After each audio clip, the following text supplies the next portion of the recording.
Assalamualaikum warahmatullahi wabarakatuh. Kembali lagi di channel Ito TV dalam segmen Kismis, Kisah Mistis. Cerita kali ini berjudul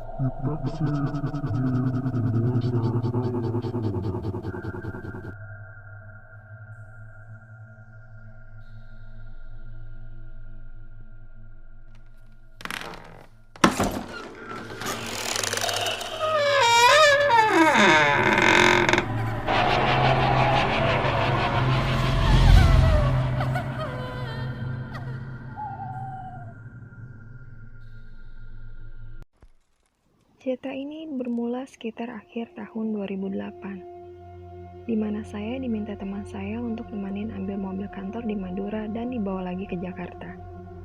Oh ya, teman saya bernama Amir. Dia bekerja sebagai driver di salah satu kontraktor untuk proyek jembatan Suramadu.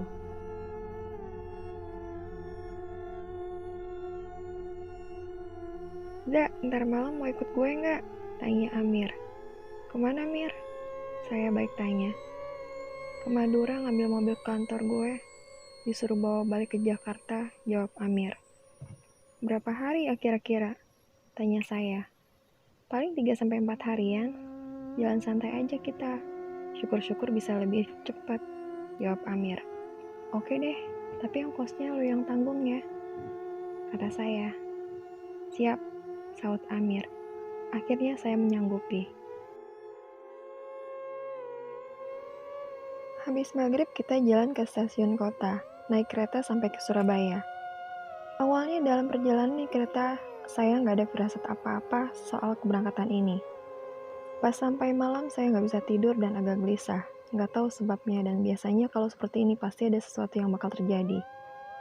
Tapi karena tujuan saya nemenin Amir, saya nggak mau bikin kacau dan ganggu konsentrasi dia di perjalanan. Jadi saya pendam sendiri aja.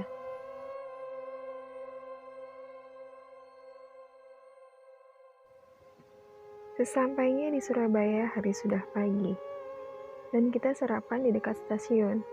Ada banyak sekali kuliner khas di sana yang saya nggak sempat cicipin, jadi saya cuma makan lontong belap saja.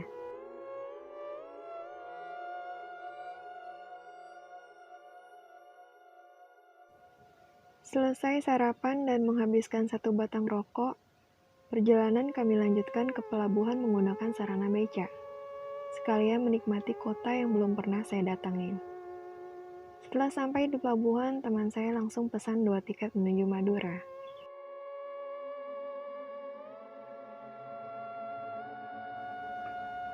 Ketika kapal yang kami naiki sampai di Madura, Amir melambai pada seseorang yang dugaan saya itu adalah salah satu teman kerjanya. Benar saja, ternyata dia sudah menunggu untuk menjemput kami ke lokasi mobil berada. Lokasi tersebut agak berdekatan dengan pantai, dan saya bisa lihat proses pembangunan jembatan Suramadu sedang dikerjakan. Di lokasi yang mirip bedeng dengan bangunan triplek itu, saya disuguhkan kopi dan cemilan-cemilan untuk sedikit bersantai. Akhirnya setelah agak segar, Amir mengajak saya untuk pulang. Mobil melaju dengan agak santai. Setelah menyeberangi laut, akhirnya sampai ke Surabaya. Di Surabaya kami membeli perbekalan seperti rokok, minuman, dan makanan-makanan ringan. Sekitar pukul 6 sore, kami memasuki kawasan Alas Roban. Karena saya nggak paham jalan, Amir memberikan arahan ke saya. "Zak, nanti kalau lihat sesuatu atau ada sesuatu yang tiba-tiba nyebrang, jangan bikin panik ya." Saya agak kurang paham maksudnya.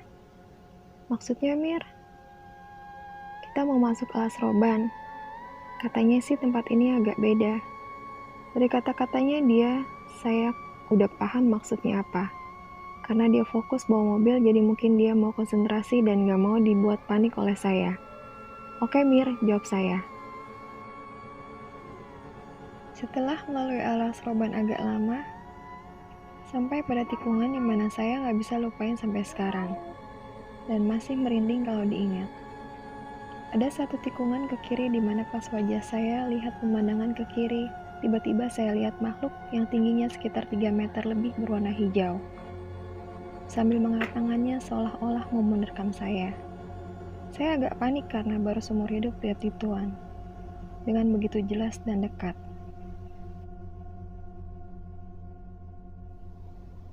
Tadinya saya mau teriak, tapi pas lihat wajah Amir fokus bawa mobil dan ingat kata-kata dia, akhirnya saya mengurungkan niat saya. "Kenapa muka lu, Za?" tanya Amir. "Oh, gak apa-apa kok bro, slow aja, hahaha." Saya coba nutupin walaupun saya berpikir Amir udah tahu dari lihat ekspresi muka saya. "Zikiran aja yang banyak. Ntar ada tempat rame, kita istirahat sebentar," kata Amir menenangkan. "Oke Mir," saut saya. Sesampainya di tempat ramai, Amir parkir mobil di salah satu minimarket. Dia kembali beli rokok untuk stok dan persediaan minuman karena stok sudah habis. Dan saya belum cerita apa-apa ke dia karena takut ganggu konsentrasi dia.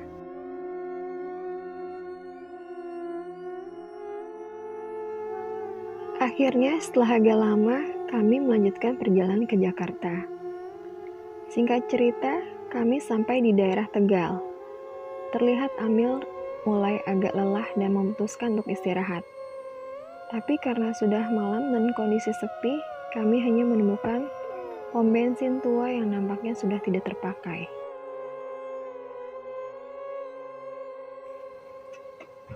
"Kita istirahat di sini ya," kata Amir. "Hah? Wah gila nih orang." Perasaan saya mulai gak karuan nih.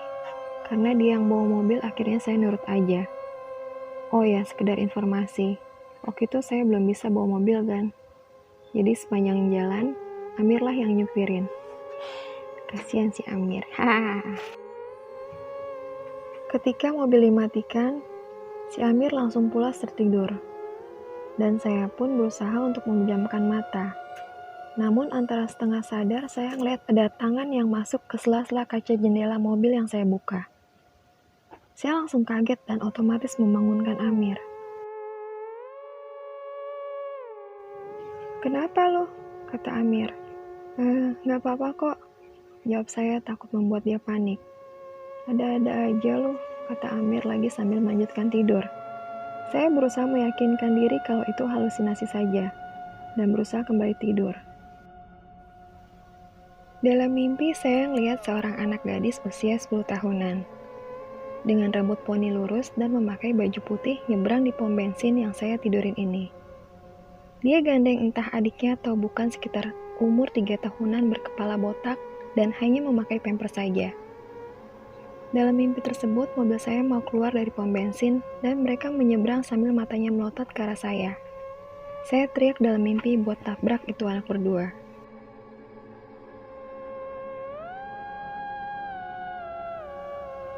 "Tabrak aja Mir, itu setan!" teriak saya kepada Amir dalam mimpi. Mata kedua anak itu terus melotot ke arah saya dan membuat saya terbangun. Gak pakai mikir panjang, akhirnya saya bangunin Amir. "Bangun Mir, ini tempat gak aman," kata saya gak peduli dia mau marah atau gimana. Amir pun kaget dan langsung menyalakan mobilnya. Kami pun melanjutkan perjalanan balik ke Jakarta.